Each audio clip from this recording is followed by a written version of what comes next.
Pak Somi, siang. Pak Permadi, Selamat siang, Pak. siang. Selamat siang. Ini mumpung belum buka. Siang, Pak. Oh, udah buka ini udah. Pak Yohan. Iya, Pak.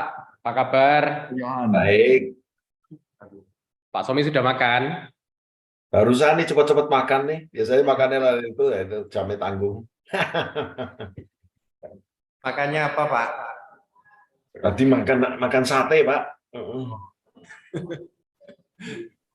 Pak Yohan sehat. Puji syukur sehat.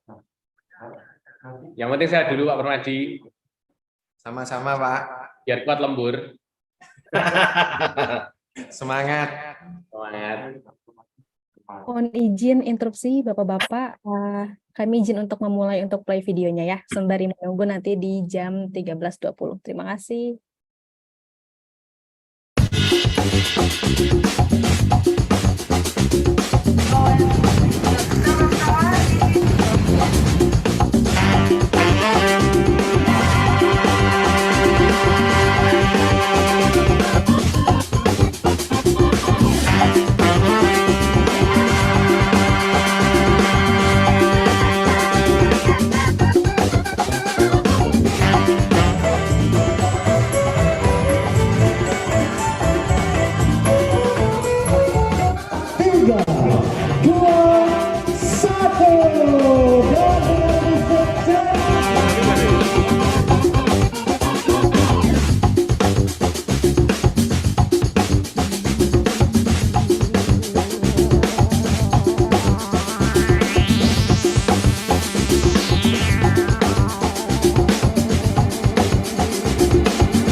Ini saya ingin memberikan gambaran atau bagaimana sih tantangan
saya ingin memberikan gambaran atau bagaimana sih tantangan Be prepared for the next mega exhibition.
Ini saya ingin memberikan gambaran atau bagaimana sih tantangan Be prepared for the next mega exhibition.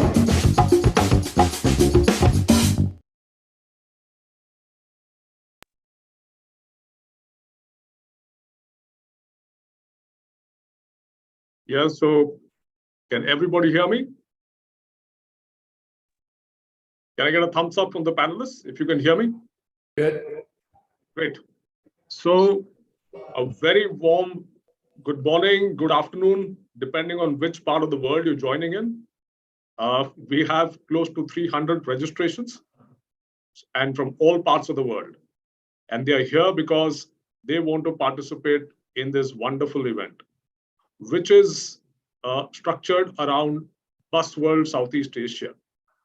I was definitely impressed by the lovely videos that I saw, all the excitement, all the wonderful models, all the superb people behind the scenes.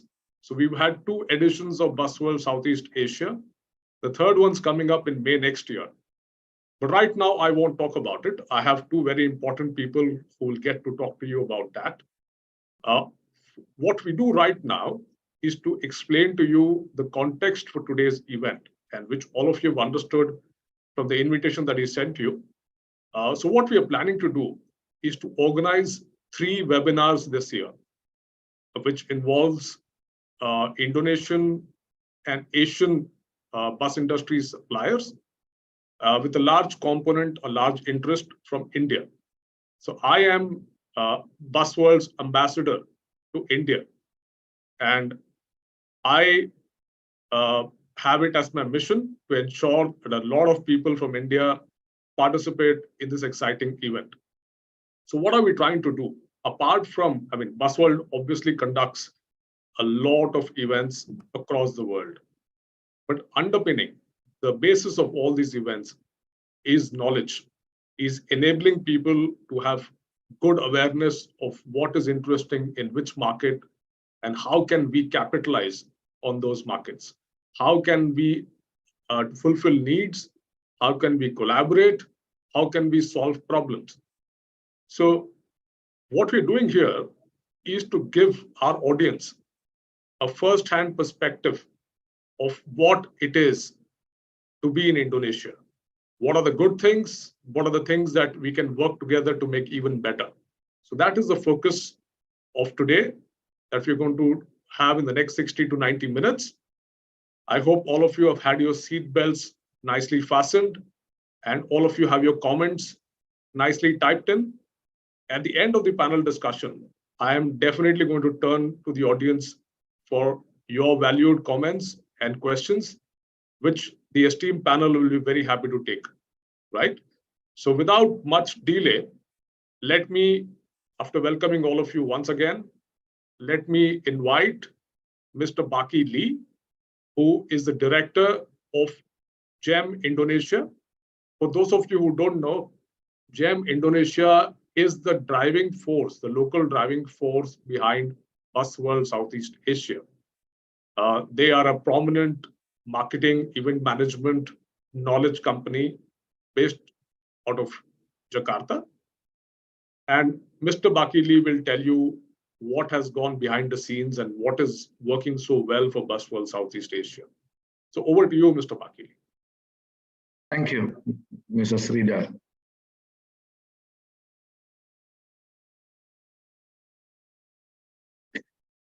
Good days, good afternoons, good morning, and good evening to everyone attend from any country. So welcome to join the Busworld South Asia webinar 2023. Busworld webinar is a pre-event program to introduce the technology trend in the bus and pouch industry before the event will be happened. We normally invite a speaker from the government, association, and our major exhibitors. After resounding the success of the first and second edition of Busworld, so we're proud to present again the third edition of the Busworld South Asia 2024 from 15 until 17th May 2024. So the expo is projected 2 times bigger to compare the first and second editions. And our target to next year is 150 exhibitors. And overall, for the visitors, for international and local visitors, we projected about 10,000 professionals. So this is not a huge number, our target for the next event in 2024. Some important programs will be held during the Busworld 2024. We have an international conference, the cooperation with the associations, and the product knowledge seminar. And the third is very important, is Busworld South Asia Award. So this award will be presented by our media or visitor, will be forked from the media visitor and give to our major exhibitor. So the Busworld Award is one of the important award for our bus industry. So we will give award based on the category. So we hope our exhibitor can show the best product during the exhibition. So we can see Indonesia is the largest market in South Asia. We have a total 200 active population here and 39 provinces. So this is very big opportunity for any country, any company who are related in the bus industry.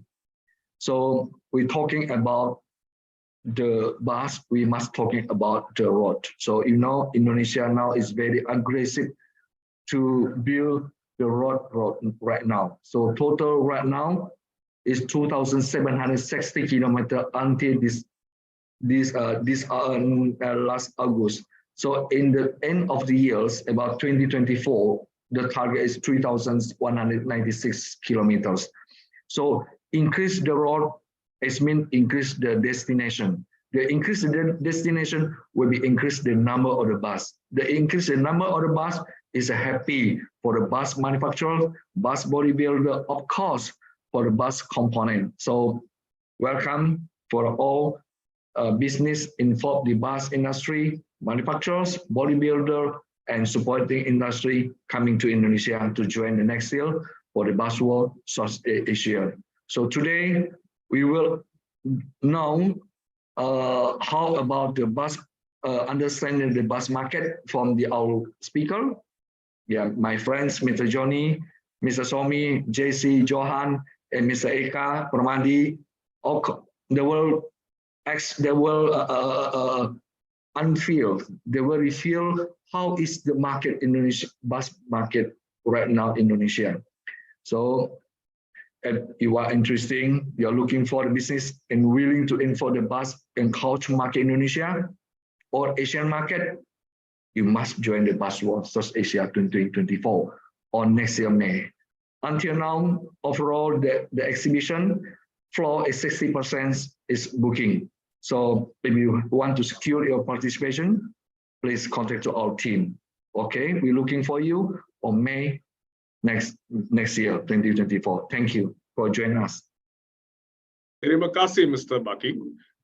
It was a very, very wonderful and compelling set of reasons as to why somebody should come to Busworld Southeast Asia.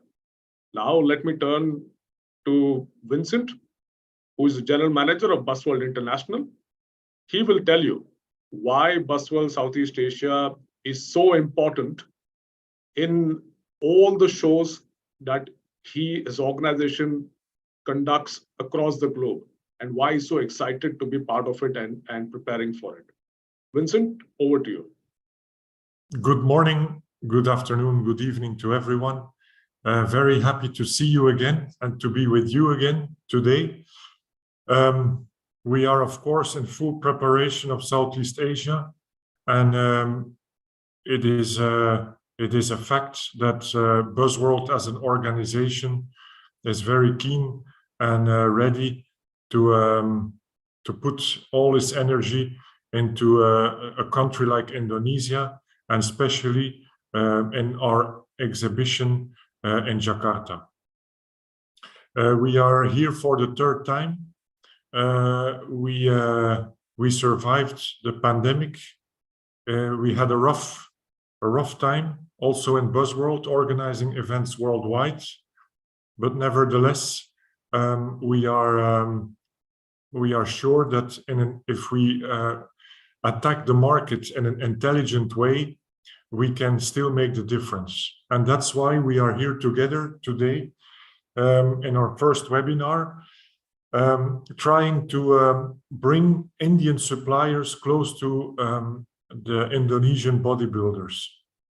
We had some discussions in the last event in Jakarta with some bodybuilders, and they were asking us, please, we would like to have more suppliers coming to Indonesia, so we can upgrade our buses and have different choices and possibilities to build our buses. We did not forget those words, and that's why we asked to Sridhar to join our team and to deploy our Indian database that is very large, and to connect this with you Indonesian bodybuilders. That was the aim of these webinars, and we are hoping, of course, that suppliers from India and other parts of the world will join the exhibition next year in May. I will share a document with you just to show to you a little bit what the potential of Indonesia, but like Mr. Bakili told us and you already, we all know that the country Indonesia has a huge potential. Starting with the population, 280 million young people with a lot of challenges in front of them, with good infrastructure and an educational level that's on a high rate. So the 280 million people are definitely a big plus to the country of Indonesia. The fact that Indonesia is could be and will be the hub for the whole region is also a choice that Busworld made some years ago to have Jakarta as its ground to build out that central hub. In Indonesia today, we have approximately 250,000 buses running. Every year, 3,000 new buses are sold and 2,000 to 2,500 buses are rebuilt.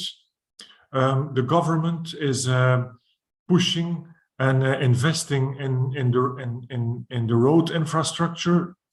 Like Mr. Bakili said, roads are made in a good way, and the fact that the roads are from a high standard, they are inviting for bus operators to deploy their buses through the country. There are different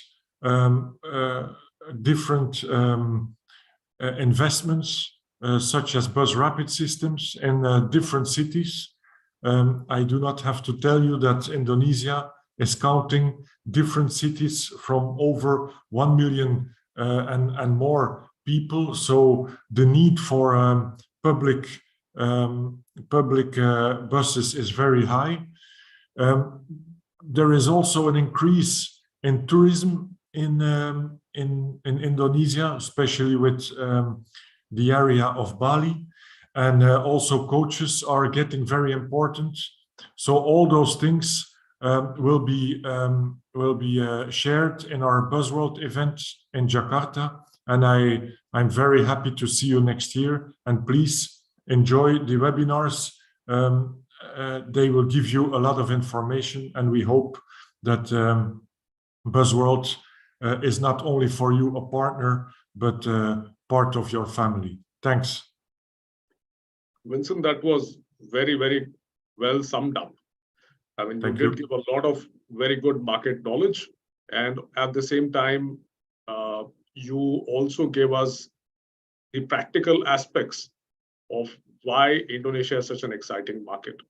I mean, for most of the audience, I don't need to tell them why it is, but it still is interesting for us to get to know a bit more about the market.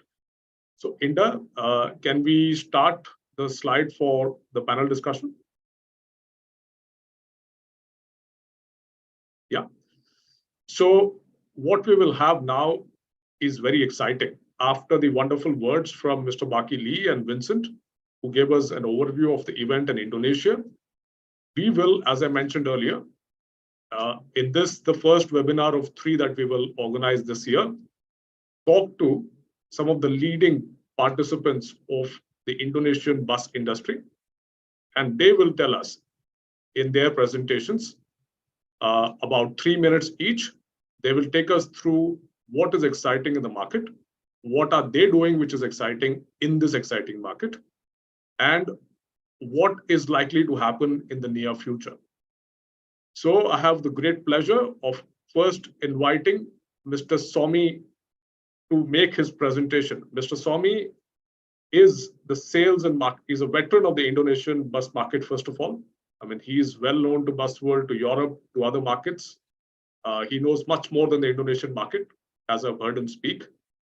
So let's warmly welcome him, who is the Sales and Marketing Director of New Armada, which is one of the most prominent companies in Indonesia. Mr. Swami?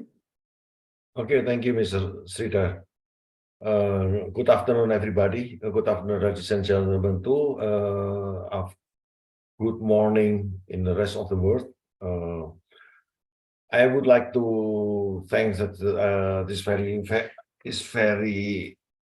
honestly to say that I'm very proud to can give us some input for the bus industry. In the few months ago, we are looking still looking for the market. We watching on the market in Indonesian market, but after the COVID a few months ago, there is also an exhibition in Jakarta.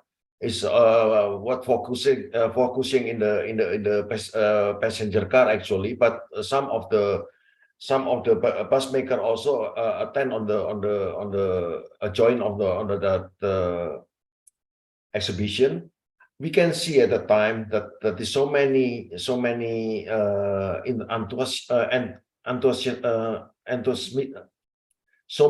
participants, so many people they want to visit on the bus itself. It means that the market is still growing. For instance, that for the big buses is still shortage at this moment, because we have also the few months from a few months also a shortage of the chassis itself. But the transporter is still waiting for the new chassis, and it means that the economy is going well. Economy is going well. What Mr. Bakili and Mr. Bakili already mentioned, the highway is most of the highway is finished, and that must be fulfilled for the buses. And what we can see from that perspective, the bus manufacturer is here still growing and growing. And also, if the bus manufacturer growing, it means we need the more component, more suppliers, even from local, also from outside, because the development of the bus industry in Indonesia is quite fast. If you see the model, if you see on the beginning of this presentation, that you see that the bus is very beautiful. It means I can see that I can say that this may be better than in Europe in the term of models. Attractive. All the bus participants, all the biggest carrosserie maker in Indonesia is so creative to make the buses very nice lookly, and also they put also the safety items on going, and every time to develop.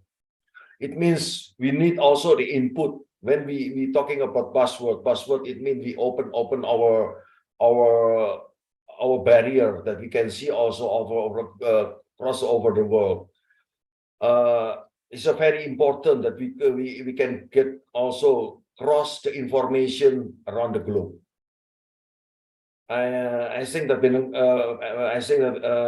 very short, that will be the Busworld in Belgium, right?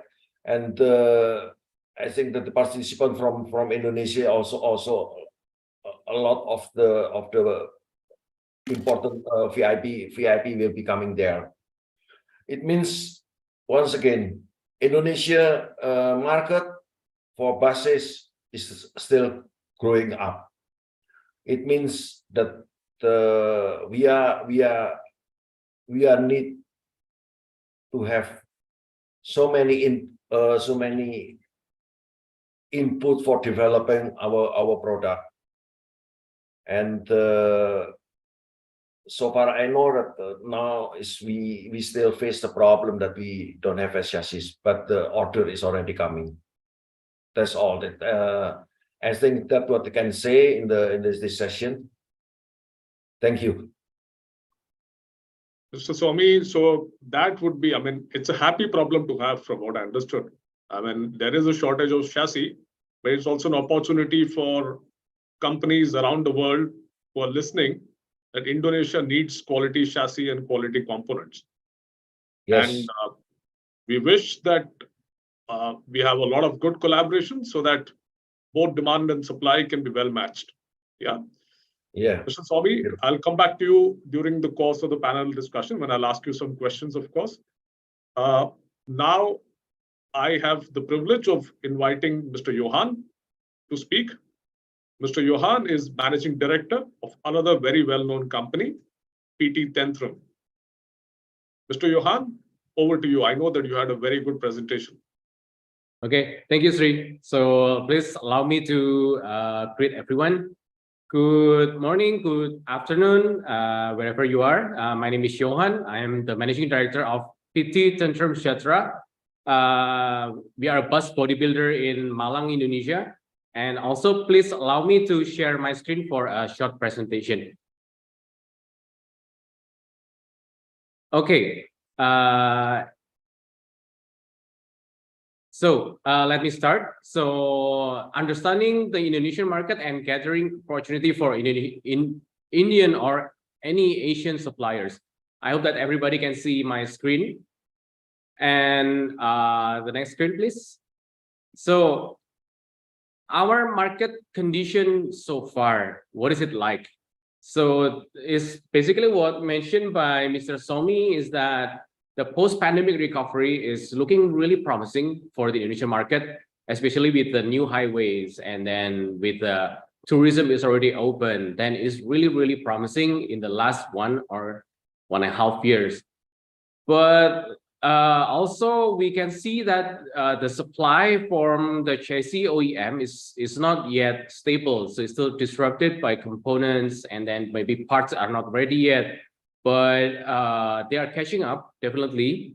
But we're still waiting eagerly for the supply to be back before, like just before the pandemic. And then we have a really, our government is really emphasizing on the local regulations, such as the local content. They're really emphasizing on this area of manufacturing as well. So this one might be one of the challenges, one of the key points that can be discussed today. And then another demand for reliable and comfortable safety, of course, buses for exploring between cities. We can see that the traveling time is now cut down significantly because of the highways. So that's why the demand and the requirement from our customer is definitely increasing. And then Indonesia itself, we are planning to move to a net zero emission by 2040 for the carbon emission. That's why one of the solution might be electric bus. So electric bus business is coming and is prospective for our future transportation, especially for the new capital of Indonesia, which is in Borneo, in Kalimantan. Okay, next slide, please. As a bodybuilder, we have a complete product lineup. We call our product FNT series. FNT means advanced technology. We have a complete series from coaches, buses, sleeper bus, double-decker bus, high-tech bus. We have them all, especially also for short to medium range buses, like like the front engine buses, the medium buses, medium tourism. We have a complete buses for Indonesian market. Okay. And some of the highlights of our company's performance is that we already achieved local content certifications by the Ministry of Industry. We have, in total, we have 8 brands of our buses, which already have the certification of local content of around 37 to 40% of local content. And we also, some of materials, we also follow the local regulation of raw material. We call it SNI, Standard National Indonesia. and such as the windscreen and then the side glasses, it has to follow that regulation. And then we must not forget that everyone who wants to make buses or drive on Indonesian road, we have to follow it's called PP number 55 with the year of 2012. That's one of our guidance in building the buses. And then ISO standard, we are also ISO 9001-2015 certified for our company. And we already did the rollover test. We have the electrical load analysis for each of buses that we produce. That's why our concern is back to the safety, the comfort of the passengers that we serve. Okay, next. Our future goals, this might be one of the challenges that can be discussed today. So we want to increase productivity and quality, of course. And then since our government is really emphasizing on higher local content, so with the options coming from Asian suppliers or Indian suppliers, might be a good idea to see how big is Indonesian market is, and then is it feasible to have a company or a manufacturing here so that we can increase also the local content, and then try to show to our government that this is the goal that we already provide to them, and then we show them that we already going towards that goal. So I also mentioned that the procurement for domestic parts in compliance with Indonesian and international standards. So the standard itself is quite high, especially during the last 2 years, because the government require us to have the rollover test, load analysis. So it's definitely the challenge to increase the quality.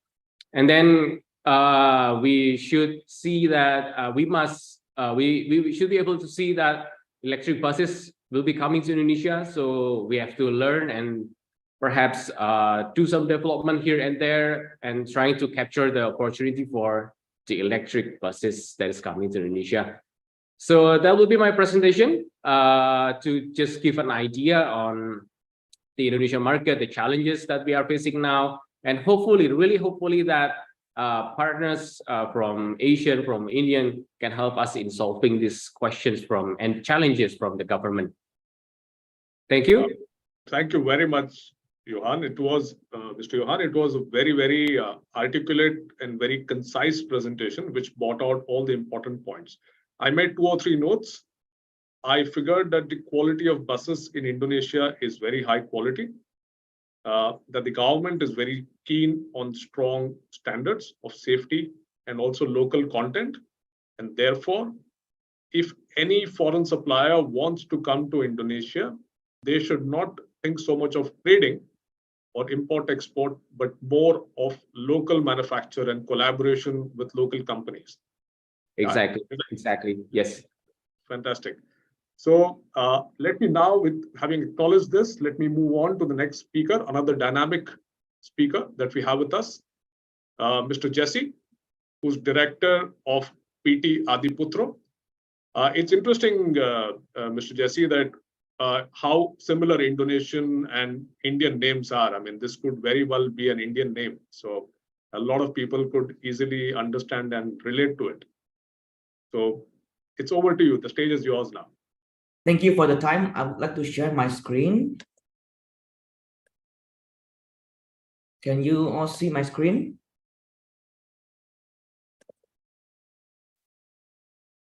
We can see your screen. Okay. First of all, I would like to introduce myself once again. My name is Jesse Jatrakusumo. I have joined Adiputro since 2013 until now. I've been focusing my work on the operational part of the company, dealing a lot with the production and logistics inside the company. So Adiputro is a bus bodybuilder that was established in 1973 in Malang, Indonesia. We categorize our product into 2 major product lines, the microbus product and the bus department.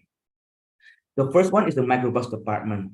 So it consists of several different products, and the majority of the product is a 4-wheeler vehicles.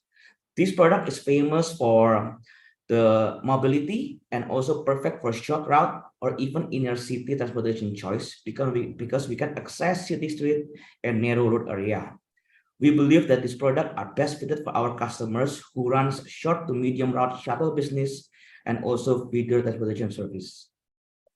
Our second product line is the bus department. It also consists of several different types of products. All of them are six-wheelers with different length ranging from 8 meters to 13.5 meters. Our product in this category will cater to medium to long route transportation service with maximum passenger and baggage capacity. This product will best fitted for our customers who runs a city bus, intercity bus service, tourist bus, and also airport transportation service. Talking about the Indonesian bus market itself, there are a lot of factors that influence the demand of the market. But I believe one of the most important things that has an effect directly to the demand for bus in Indonesia is the government continue to invest on developing the road infrastructure. I want to share some facts with you guys. So basically, Indonesia consists of 5 major islands. 2 of the most populated islands is Java and Sumatra. More than half of the country population live in these 2 islands. On the left, we can see the toll road development already connect the east side to the west side of the island in Java.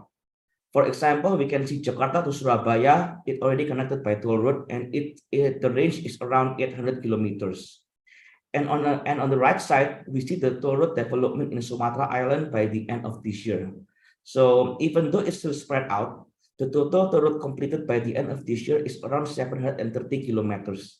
And the targeted total length of the toll road in Sumatra itself is around 1800. I believe the development of the toll road has a positive impact on the bus market. It will decrease the travel time for passenger mobility. With that, people will start to choose bus as their way of travel compared to the other land transportation, which is train. Indonesia is becoming more and more efficient in transporting people using bus transportation. Thank you. That's all for me. Thank you, Sri. Thank you, Jesse, and it was a very good presentation in terms of complementing what Mr. Swami and Mr. Johan had already mentioned. What you're saying is that with the road development, and that is something that Mr. Bakili also mentioned, with the road development happening at such a fast pace, and Indonesia creating what if I heard you correctly, a new capital, that is a very exciting development. With so many high quality roads coming up, I'm sure that the demand for both city and intercity buses will go up. And at the same time, both electric and non-electric chassis will be in demand. So I think that is a very exciting picture for external suppliers to take note of. Yeah, thank you so much. Thank you so much. Now let me turn to Mr. Eka, who has extensive experience as being an assembler, distributor, service provider for Volvo's range of products in Indonesia. He is the Chief Operating Officer of PT Indo Truck Utama. Over to you, Mr. Eka. Yeah, thank you, Sridhar. Thank you. First of all, thank you also for the Busworld Committee, Mr. Vincent and Pak Baki, for inviting us to, I believe this is a very interesting webinar. Selamat siang, good afternoon, good morning to all the audience. I would like to present one presentation that consists of introduction and also our impression and focus on the current and future bus market. Bu Indah. Indah, can you please change the slides for Mr. Eka?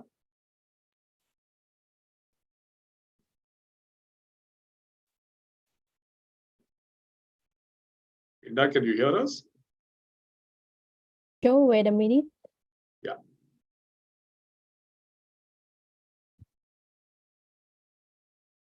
Yeah, while waiting, maybe during during my presentation, especially on the introduction of our company, it also can provide some opportunity or the basic information for the vendors that maybe attend this webinar. Also to find maybe later on to share some possible opportunity. Bu Indah, ini yang PowerPoint kan ya? The PowerPoint one. Okay.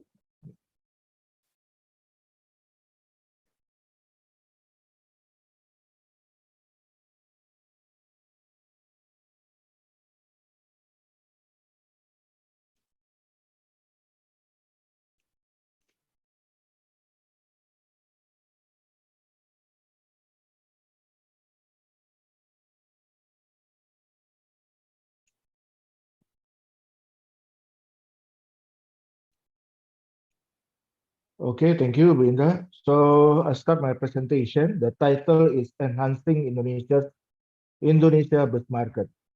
It's very interesting word, enhancing. This is actually what I heard from the beginning, from Pak Somi also, Pak Johan and Pak Jesse. That's the actually all of us want to do. Next. Okay, first of all, my company is a part of the Indomobile Group. For the audience that may know not us, so we are the Indomobile, one of the automotive conglomerate in Indonesia.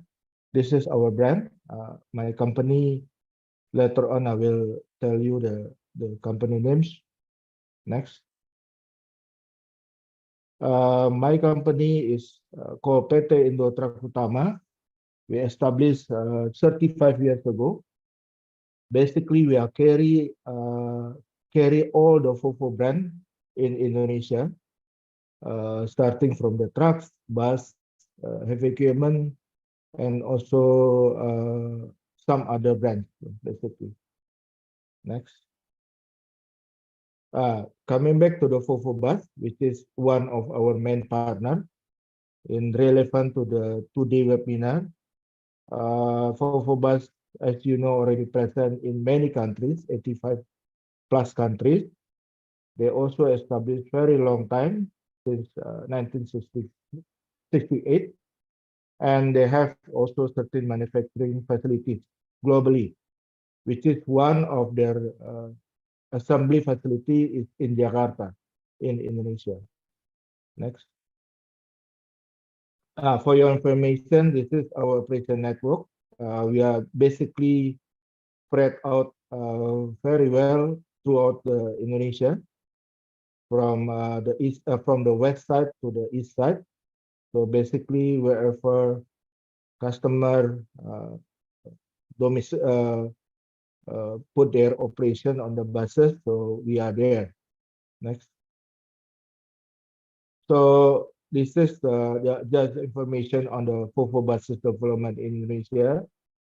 Actually, we start quite some time ago, quite long. 2003, with introduction of B7R, and after that B12M in 2008. But after that, we paused our business on the bus, and we reintroduced the business in 2017 with delivering the 119 of the Transjakarta BRT bus to the Transjakarta.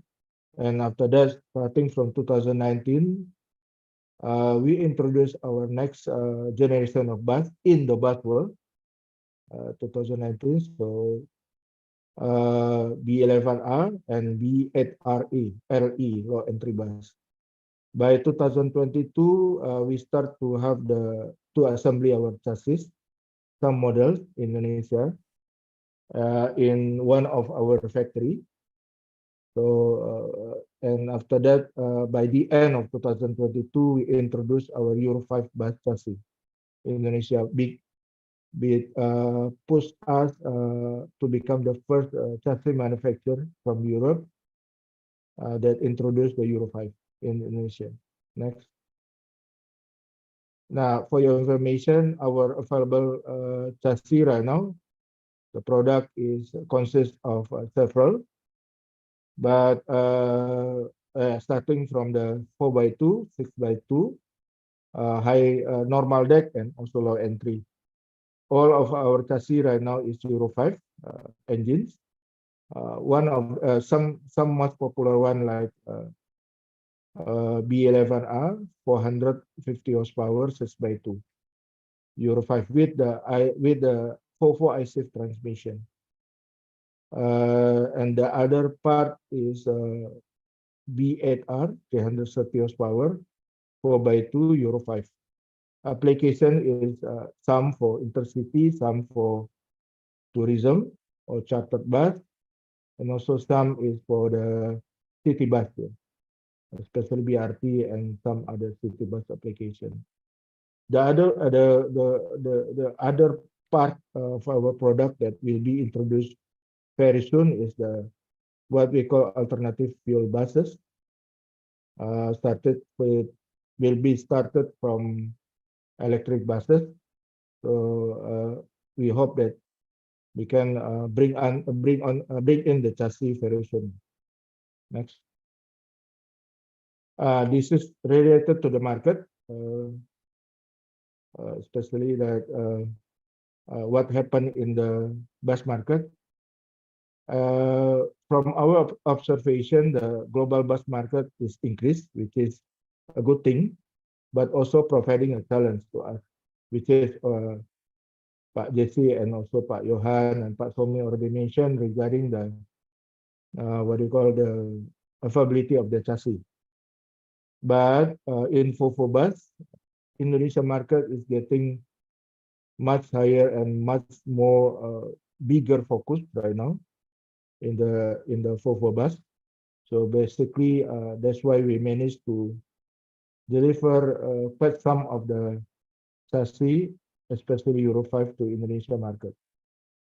And talking about the Indonesian bus market, as you know from Gaikindo perspective, the increase is quite big, but it's being pushed by smaller bus, 130% compared to the last year by the first semester, which is we believe that this trend will be continue to the second semester and hopefully to the next year.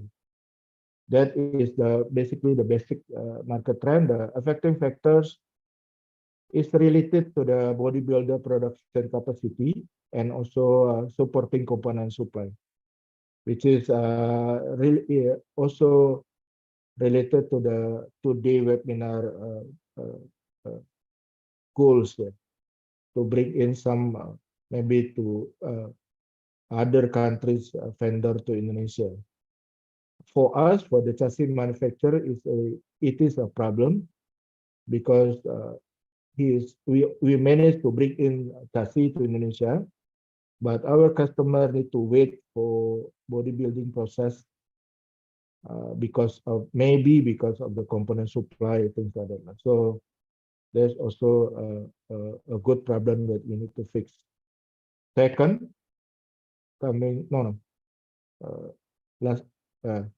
availability of the financing, which is important for us. And also the third one is possibility of policy shifting. As you know, next year the government will be elected from the president to the local government. So as you know that there will be some policy shifting. And the last one is we found out that some of the route is being saturated because of the popularity of the route and also effect of the creating some kind of the price war between bus companies, which is not really good for us. Next slide. Further development, we want to continue our productive growth. We also want to focus the alternative fuel products and also developing untapped market segment. And the most important thing also further collaboration with local partners, especially on this case with bodybuilders and also the other local vendor that will supply their product to us. I believe, Sridhar, this is my presentation. Thank you. Thank you very much, Mr. Eka. So first of all, we took in a lovely spread of products and also your reach across Indonesia for 3 different very big brands. And also we understood from you the dynamics of the Indonesian market, new budgetary requirements, financing, price wars, component supplies. So, it's a very interesting market for somebody to study. And if there are any journalists in the audience, please take note. We have good stories here. So I also wanted to say, before I move to Mr. Parmadi, the audience, I see quite a few of them right now. It'll be great if you can start to type in your questions, because after Mr. Parmadi, I'm going to ask a few questions and then I will want to take your questions to the panelists. Yeah, so start typing, please. Mr. Parmadi, you heard all the bodybuilders you are a prominent component manufacturer. You manufacture seats. So Yes. what is your assessment of the market and how do you see it going and therefore your business? Thank you for the time, Mr. Sridhar. Good morning, good afternoon. Let me introduce myself. My name is Permadi. I'm the director of Rimba Kencana. We are the manufacturer of buses. I will make my presentation short because like the question about the Indonesian bus market, I think it's already explained by Mr. Johan, JC, and Mr. Somi. So I would like to introduce what we do. Let me share my slide. This is what we make. We are making the seat for the buses, starting from medium buses until the luxury buses. We produce all the components and sewing and everything here in Indonesia. The problem that we have is the choices of fabrics. That's, I think, the one that we can work together with the other countries, maybe India. The choice of materials and the choice of fabric that we have in Indonesia is very limited. I think that's the thing that we can work together. Because about the market, I believe that it's growing really fast after the COVID, starting from 2022 April, I think. It started growing until this point. So our main focus for the next year, maybe make our products more lightweight, beautiful, and not forgetting about the comforts. I think that's basically all for me because the condition and projection for next year, I think it's already explained by others, by Johan, JC, and Mr. Somi. That's it from me, Mr. Sridhar. That is called a short and sweet presentation. So, I mean, you've covered all the important aspects and you've complemented what the other speakers have said. You've mentioned specific needs of fabrics that you want. You also want to make light. And also the materials, yes. Yes, you want to make lightweight and quality products across a full range of buses that you serve currently, right?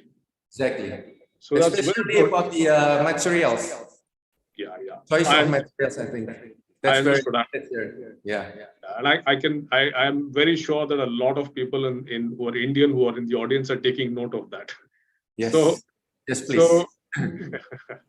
So now that we have had a lovely round of presentations from our panelists, for the next 20-25 minutes, I'm going to be asking questions of our panelists in terms of what they presented and what comes to my mind. And after that, I'll be happy to take questions from the audience. And as I can see, the questions are going up. Good. So let me first turn to Mr. Somi. Mr. Somi, you heard all the presentations after having spoken first. So according to you, this growth in the Indonesian market, do you see it as being long-term? And number two, in which segments, city or intercity, electric or non-electric, do you see the most growth happening? Okay, when I already presented last year, yeah, when the Busworld in Indonesia last year, and the first thing is that the government itself that it will be used for the public transportation. There's already planning to until 2030 or 32, if I'm not wrong. It will be increased. It's a huge amount. That is more than 10,000 buses. More than 10,000 buses must be enter in the market, because that is mostly is an electrical buses. Because electrical buses, that is for the government itself. It's already mentioned. There's a planning, a long-term planning. but also for the regular buses, it means that the intercity of coaches, it will be also increased in linearly with the growth of Indonesian market. For instance, if we are next year we have the election, right? That if after the election, I'm for sure, because there is so many, I read in so many news that it'll be in starting in 2025, it will be increase and increase, just only increase and increase, and it means that maybe our facility itself will be shortage, because the people who making the big buses, it means that the big transportation buses is very limited. We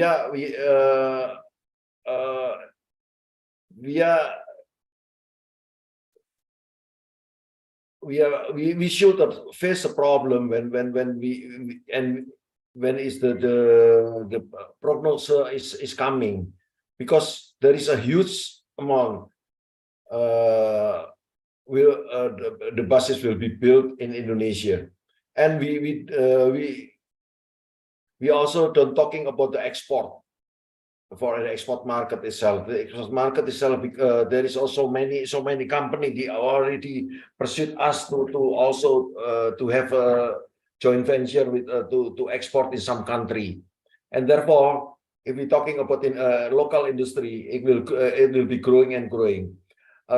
If we connection with the suppliers, and now not only from the supplier from China or also enter from to Indonesia, but also from Turkey, from Europe also is starting to enter to Indonesia, and because we require higher and higher quality actually, and also the price is very competitive price and higher quality.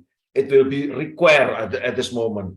Therefore, if now the audience also across the globe, I think, heard my voice, please come to Indonesia, invest in Indonesia, and make joint venture with a local company, increase the quality, decrease the retail price, because we must compete also with the company, the bus maker outside Indonesia.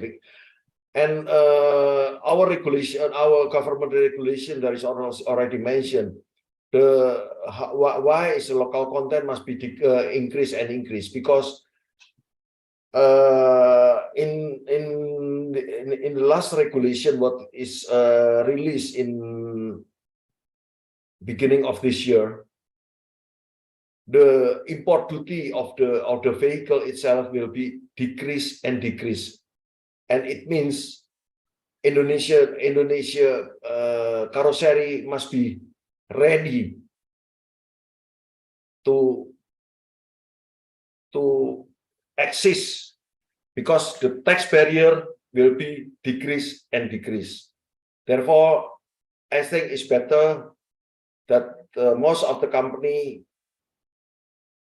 especially is the component company, enter Indonesia, make investment, join with local partner.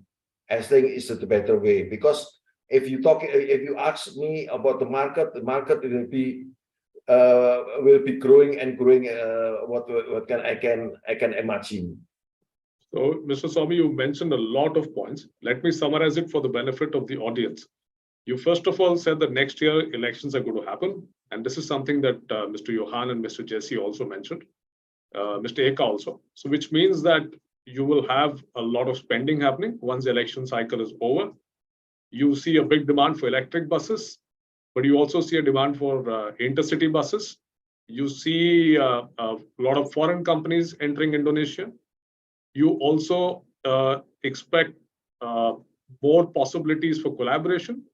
If I heard you correctly, you also mentioned that import duty barriers are going to be reduced, and which means that the collaboration possibilities will increase. And there are also export possibilities which are being thought of in Indonesia. But at the moment, there is still a shortage of chassis. So you're not able to meet demand very effectively. Yes. Right? This is a summary of what Mr. Swami said. So I just want to take it to the audience also to take note and ask questions if you want to.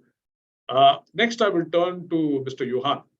Mr. Johan, you mentioned one thing which struck me as very interesting, which is that the government, while it wants foreign investments, is also very particular on local content, right? Yes. So in which areas, in which parts, in which components do you see a mandate for local content, and where is it that foreign suppliers can come in? For several examples of the challenges that we are facing is perhaps similar with Mr. Jesse, Mr. Somi, and other speakers. Mr. Pramadi, he mentioned about for example, the fabrics.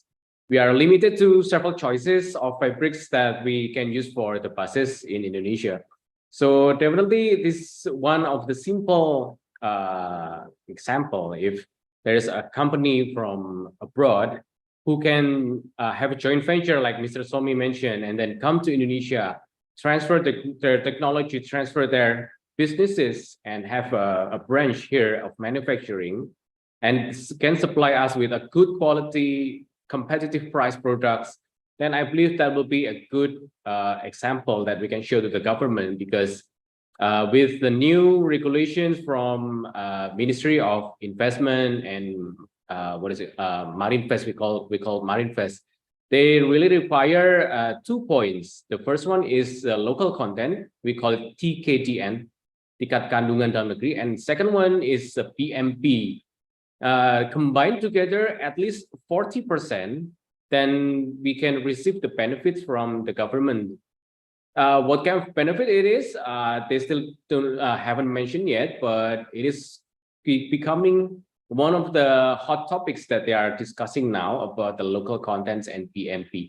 PMP is more on the company side. Do you do like corporate social responsibility, CSR? How do you manage the small medium enterprise as your supplier? Is it always B2B, or can be B2C as a supplier to you? They calculate all those points, become one BMP number. So in total, the local content and the BMP has to exceed at least 40%. That's the challenge that the government gave to us. But if the question is what kind of benefit that they will give us in return, still not clear yet. But it's becoming hot topics for the local contents for sure. So very interesting. Let me ask you a follow-up question on that. If the government insists that you have 40% local content, right, standards, they want to promote local industry. Do you think local industry is ready to support you with 40% local content? That's why I think that's also one of the opportunity that can come from abroad. So if by having a joint venture or perhaps an investment, manufacturing in Indonesia is definitely, let's say for joint venture, definitely there will be some transfer of technology, mutual benefit between parties from abroad and parties from Indonesia. Then, of course, by increasing the quality and increasing the productivity, then, of course, this new joint venture can compete in the Indonesian market. That's what I believe. Okay, excellent. So let me then take both these very well-informed perspectives to Mr. Jesse. Mr. Jesse, I have been studying the Indonesian market for a few months at least. I won't claim to be as much of an expert as all of you are. But I keep hearing the word electric everywhere. And somewhere I did come across the figure of 10,000 electric buses for Jakarta, Transjakarta. So to what extent is the electric bus program real, and how much of it still needs to be developed and built? Yeah, thank you for the question, Sri. So basically, I guess the electrification of the vehicles in Indonesia, not only the bus, but the passenger itself in Indonesia it's going pretty fast. So basically, we are also trying to be in that world also. So basically, this year we released our product, our first electric bus. We are working together with the South Korea brand, and we are using the Edison electric chassis, and we produce 112-meter chassis, not a low tech but a high tech. And with that product, I hope that we can penetrate more on the city bus market. And right now, and from the government part, what I saw is I think the government need to prepare on the infrastructure, such as the charging station and everything, because they have to build a lot of charging station for the bus, because it will go everywhere, every part of the city. That's what I think about. Let me ask you a very simple, direct question. Is 10,000 electric buses for Indonesia, for Jakarta, a realistic target, or is it an ambitious target? I think it is. It is real. I think it is. It's a realistic target. You think it will be met, will be achieved? Yeah, even though it's hard, but I think the government really pushing forward to be achieved. So essentially, Indonesia will move very aggressively towards electric buses. Yes. Excellent. So let me move to Mr. Eka. Mr. Eka, just a small bit of information. I did work for Volvo in India, so I'm very aware of what Volvo does.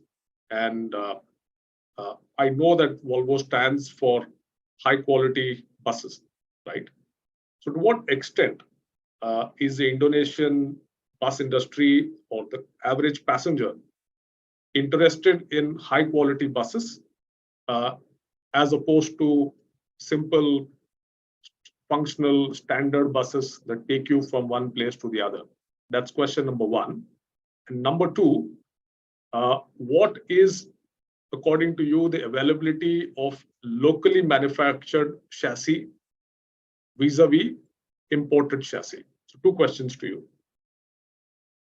Yeah, okay, thank you, Sridhar. So first question regarding the relation between our product quality, which is one of the core value on the coming from the Volvo groups, from three core values. One is quality. So market is Indonesian market is changing. You can see right now is totally different compared to the maybe 5 years ago, even 3 years ago, and the passenger is right now is preferring the good quality buses when they want to take the bus from Jakarta to Surabaya, for example, or to Jakarta to Medan, whatever the destination will be. So I believe is related to the development of Indonesia as the country becoming more developing countries compared to the previous some years ago. So that actually in our case is creating some opportunity for us, such as for example in our case is passenger preferring more comfortable bus compared to the less comfortable bus, which is Volvo bus bring in the what you call air suspension bus as the pioneer before in 2004, and we continue to do that to bring in some features for passenger comfort and also for passenger safety, for example. I believe the market is changing, the market adapting with the young guys. As you know, the Indonesian people has one of the biggest young people population in the world. With young people, they always think progressive. They always want to have more, much better than before. The second question regarding the chassis, local chassis manufacturer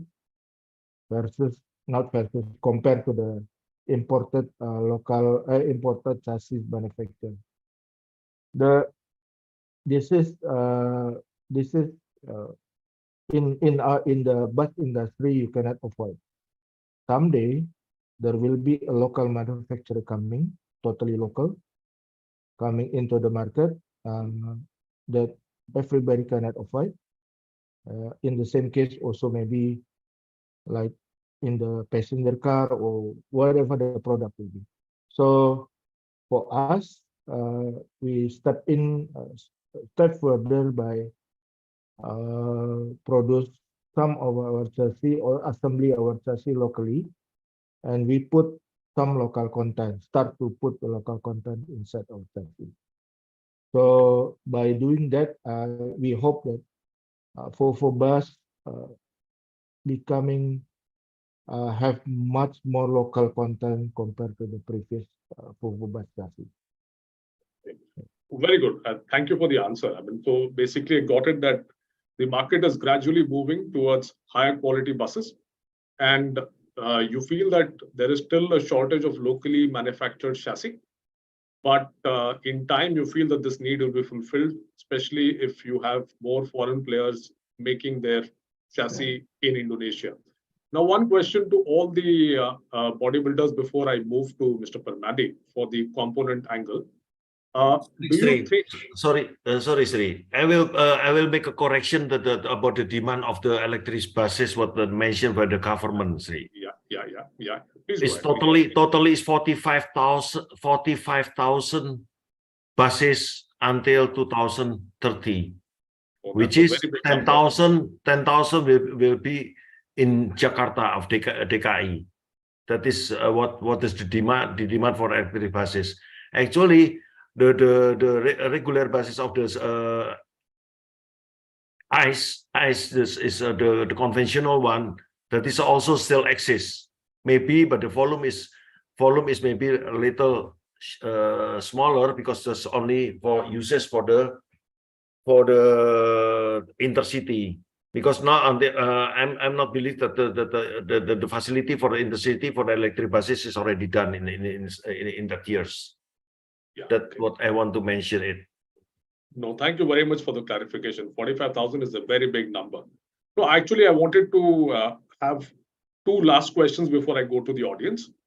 One question generally to all the bodybuilders, which is, do you think, I mean, if there is a lack of quality local chassis or you have to import chassis, do you think there is a possibility to make monocoque buses in Indonesia by putting together aggregates of engines, transmissions?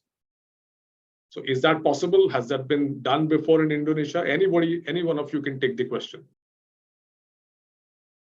Yeah, hello. Yeah. Basically last year we do a monocoque chassis. We built a monocoque bus. Basically we do it on a medium. We do it with a 2.1 meter wide bus. So basically we do a medium bus with a rear engine, and then we do it monocoque with no chassis, and we also put a coil spring on it. So basically we do have one product on it, and we also exhibited on the Busworld last year. Excellent. So I think let me then ask you, yeah, in Indonesia, what is the split between rear and front engine buses? Oh, what is? I think, correct me if I'm wrong from anybody, but I think for me itself in Adiputro, we do 75% rear engine. Oh, and that is the rest is 25% front engine for us in Adiputro. But I don't know if Mr. Somi or Mr. Yohan have a different percentage on the population on the chassis. So that's excellent. Yeah. So I think it's very good perspective from the bodybuilders. Mr. Permadi has been waiting very patiently. So, and he did mention a very specific point of requirement for materials for seats. Mr. Permadi, what I wanted to ask you is, you've clearly expressed your need, right? That this is what you need. In terms of policies, in terms of local conditions, in terms of how the market is it easy for you to tie up with a foreign supplier, not just to import, but also to make a local collaboration where you can manufacture in Indonesia? Is that easy to do? I think if it is easy or not, it depends on the government rules, right? But for trading, it's pretty easy. But the problem is back to the what we call it TKDN, tingkat kandungan dalam negeri, as Mr. Johan said. If you do trading too much, then it will lower our TKDN percentage. That's the problem. But then in Indonesia, as I mentioned, there is a very less choices of materials. That's the problem with us now. Maybe the fabrics or the lightweight materials with the same strength for the safety. I think we need a lot of choices of that material or fabric here in Indonesia. That's probably what we need help. So if I understood you correctly, Mr. Parmadi, so if you just import, you will end up with not meeting local localization standards. Exactly. So, that's I think what happened with others too. So I think so. What you need is more of transfer of technology or local manufacturing. Is that correct? Yes, joint venture and stuff like that. Yes. So you need more of volume production. Yes. And the other speakers mentioned exports out of Indonesia. So which are the most important export markets out of Indonesia, Mr. Pramadi? In terms of what? Exports? Yes, out of Indonesia. Out of Indonesia, for now, I haven't think of that because focusing on domestic market, we still need to ramp up the production. So currently, after the COVID, we still need to think about the domestic market first because the market is too big for us.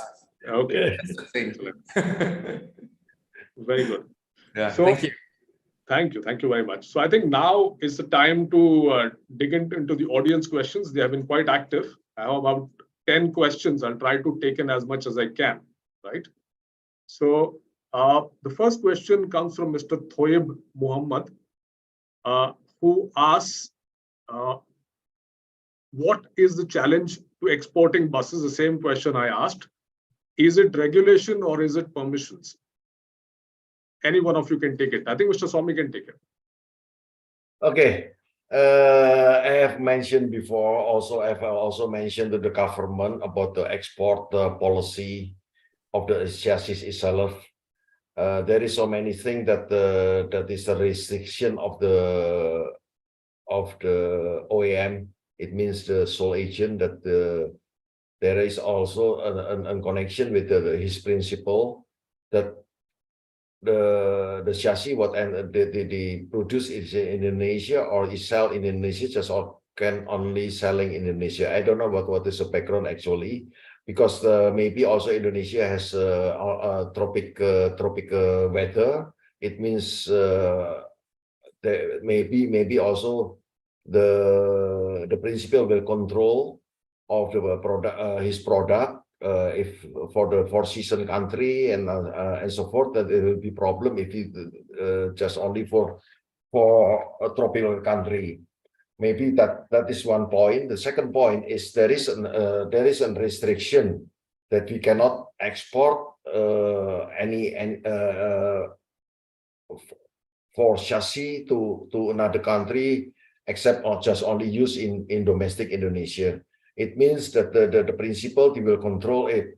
I have already mentioned also to the government, but because that is a very discrimination. Because we want to also export, government asks us to stimulate us to export, but there is so many restrictions that we cannot break the barrier. If we have a market outside Indonesia and we cannot use the chassis what are just only appointed to Indonesia. Okay. That we need to talking about that the regulation of what kind of the regulation must be made. That we want to talking about to the government further on, because for us is very difficult. Mr. Thoib, Mr. Thoib, you know very well that still now the restriction to export the chassis they produce in Indonesia. Okay, excellent. So thank you for the very comprehensive answer. The next question comes from Mr. Arman Mehra of India. His question is to Mr. Parmadi. He wants to answer your specific problem. His question is, when it comes to seat fabric, do you use vinyl or moquette? Mostly we use PVC vinyl. Okay. Because the condition here in Indonesia, there is still what you call it, bug, insect, bug. So we prefer PVC more, vinyl more. Thank you very much. So the next question that comes in is, I think we have two questions. I think I'll just take the questions. Yeah, this is from Michael Wadley. He said, since I heard about the interest to lower the weight, do you think simulation is important for bus development in Indonesia? If yes, what kind of simulation that you think will be vital for the development of the bus industry in Indonesia in the near future? So essentially, he wants to understand if there are any soft simulation of vehicles that you have the capacity for in Indonesia. I can put this question to Mr. Johan. Okay. Let me try to answer the question. So looking back to our previous project and our current project, I think bus bodybuilder who has already made electric buses, we have the challenge of meeting the maximum GVW. So we have to present to the OEM company of the chassis, by who we have a collaboration with. And then we have to show them that in total, this body together with the chassis, with the battery, electric motor, everything doesn't exceed the maximum GVW allowed by the government. The first problem is that this GVW is actually based on the internal combustion engine chassis, the diesel chassis. And then it is the same approach, the same regulation is applied to the electric vehicle. So the challenge is how to make a really lightweight chassis plus body, but with still a really high capacity of the battery, 320 kilowatt, 400 kilowatt. It is not easy. So one of the challenges is to find the material and also doing the simulation based on that material. So by the end of the day, if we can do all those steps, then we can make sure that all those parameters of the characteristic of the material, we put it in the software. We try to calculate the curve width of the complete system. We know the COG, the center of gravity of the whole system. Then hopefully that the final result will satisfy those requirements of the GVW. So definitely software is one of the key points that we need if we want to advance more especially in the electric bus market.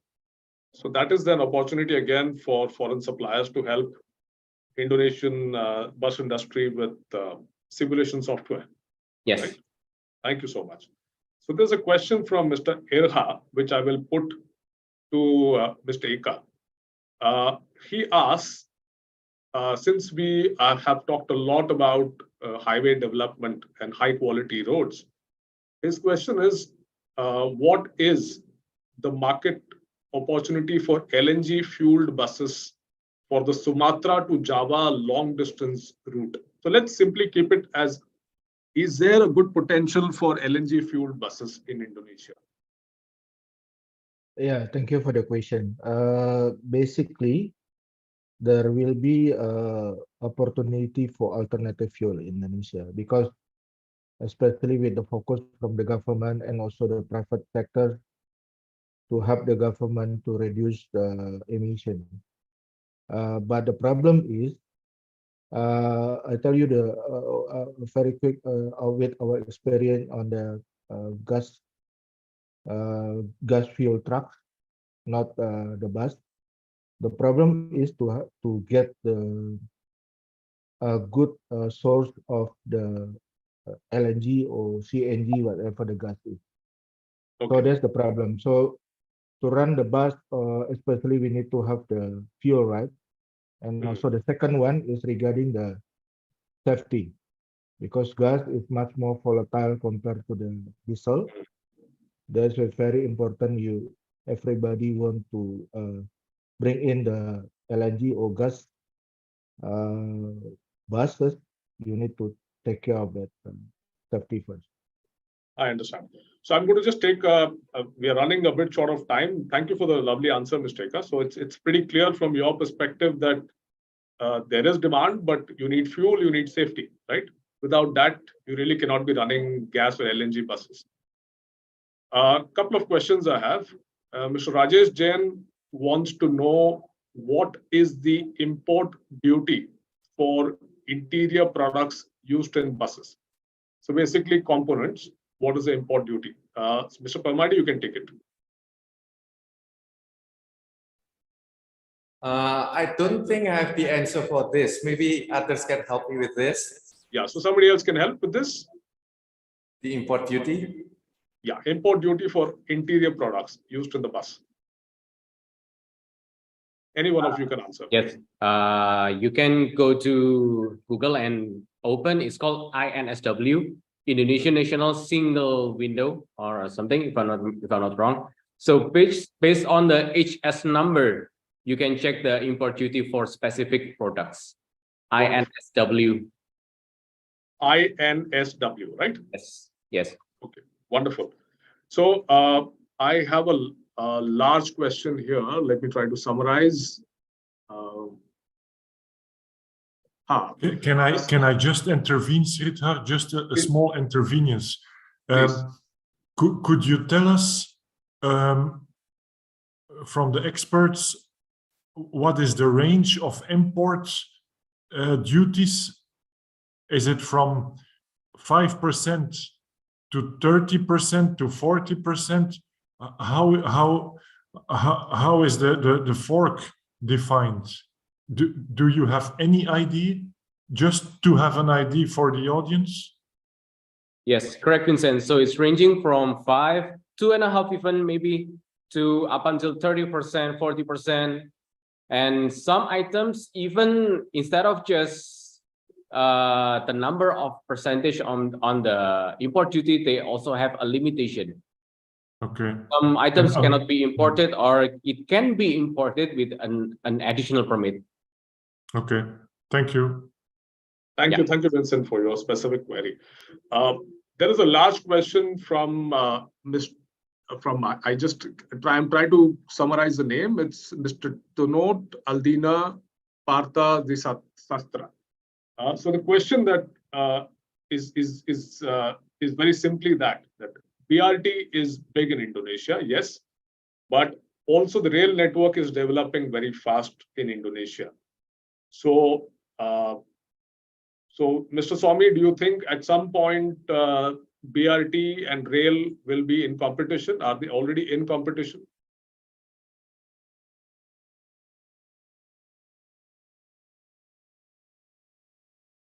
I think you're on mute. I can't hear you. Sorry, can you repeat it, the question? The question was, BRT is very big in Indonesia, but rail is also big in Indonesia. So do you see competition between BRT and light rail or MRT in Indonesia? BYT, you mean BYT? BRT, bus rapid transport. Yeah. That is the BRT just only used in the big city of our cities for the public transportation. That is at this moment just only the government make the policy of that for BRT, because there is already the Ministry of Transportation. They have a map already, which city must be implemented the BRT. If we talking about that, if we want to enter that in that business, just only for the cities, for replacement of the conventional buses. That is, but for the regular for the intercity transportation of coaches is not regulated yet. How to do this depend on the transporter itself. When we want to replace to the electric vehicle. Is that what you mean? The question? Yeah, the question was very simply that bus rapid transport, will it be in competition with railway? So what you're saying is BRT is only for cities, railways are across Indonesia. So, yes. So both can develop on their own. Yes. Okay, so that is a good answer. I think at this stage, we are definitely over time. It was an interesting discussion, so nobody complained. I did not see the number of participants reducing at any point of time. That is testimony to the lovely inputs that came from all of you panelists. I thank you for that, but we are not done yet. We have one last part remaining, which is some concluding remarks from Jan de Man, who is the managing director of Busworld Academy.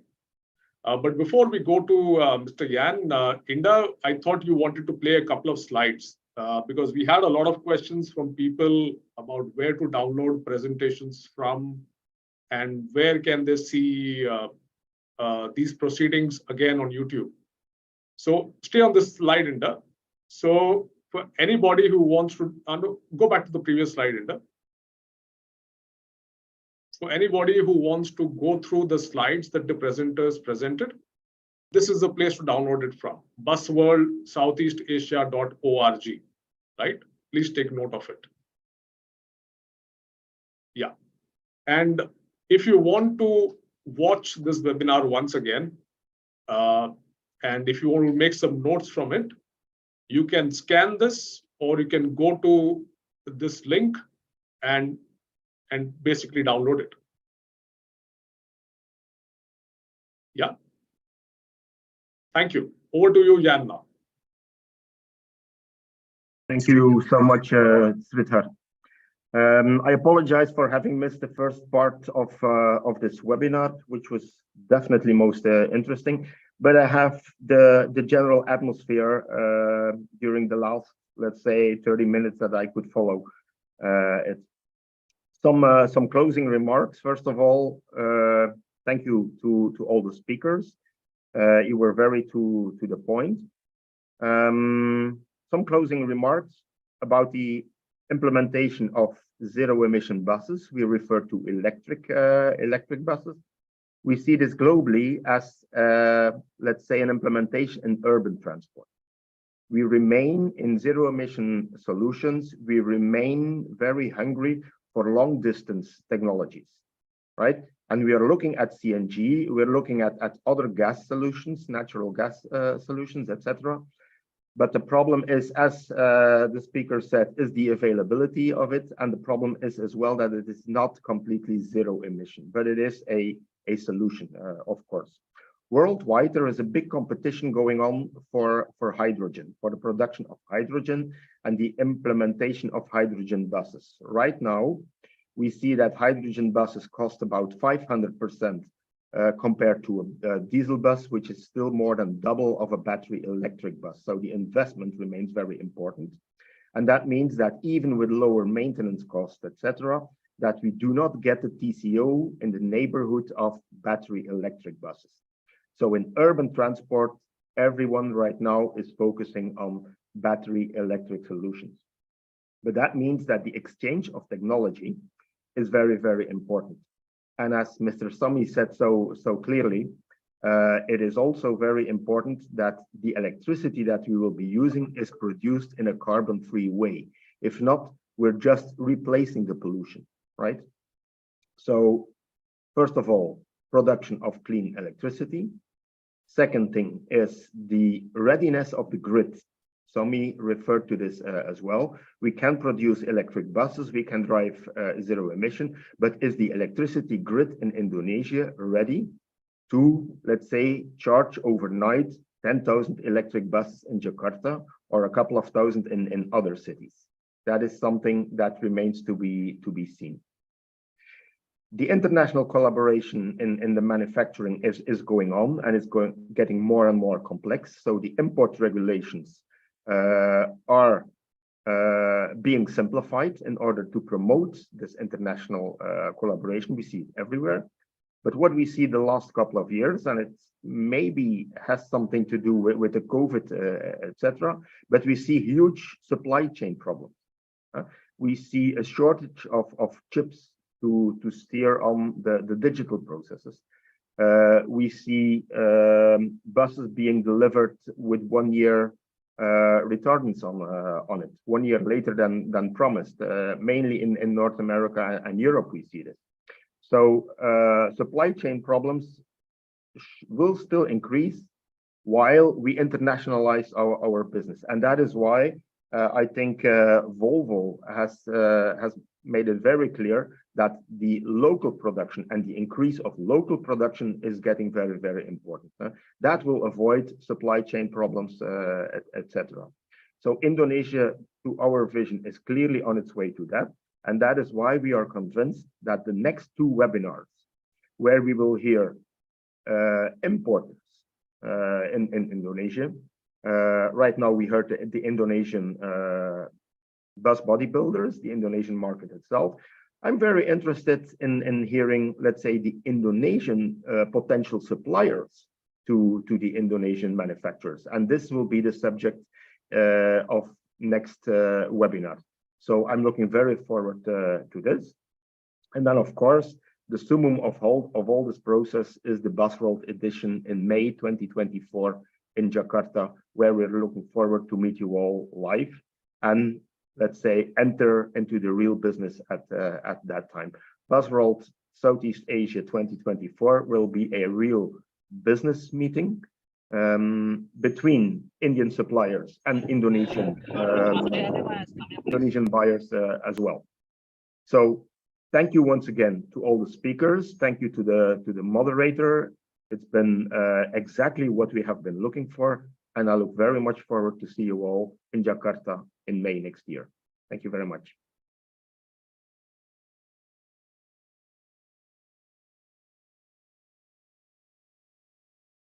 Before we conclude, Inda, can you put both the links that we had put about the presentation and the YouTube link on chat so that everybody can take note of it?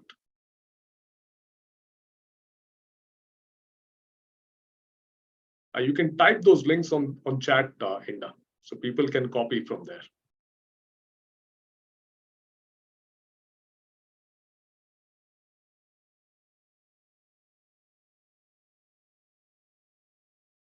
So we will preparing for it. Just a couple minutes. Sure, no problem.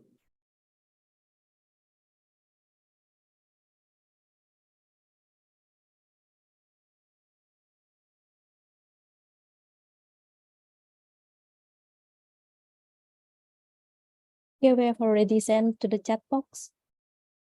Thank you very much, everybody. So those who want to make a note can make a note. It's been a real pleasure sharing the morning and afternoon with you. Hope you all have a very nice day. Thank you. Thank you. Thank you. You see you next year. Thank you. Bye-bye. Thank you. Thank you very much, everybody. So, Thank you, everyone.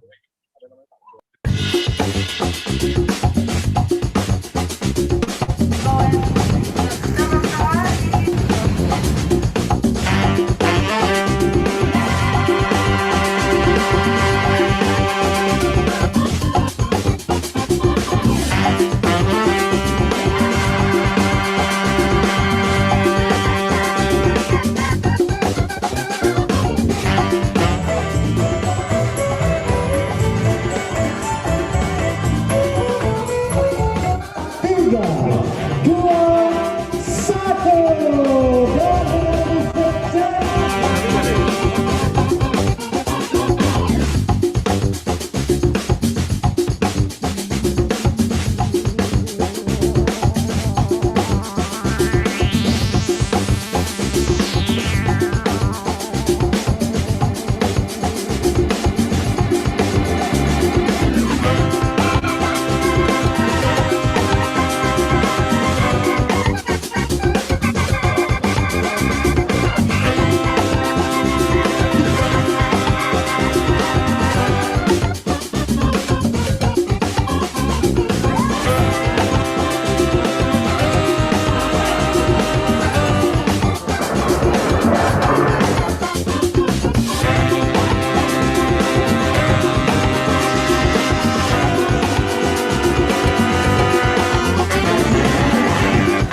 ingin memberikan gambaran atau bagaimana sih tantangan And be prepared for the next mega exhibition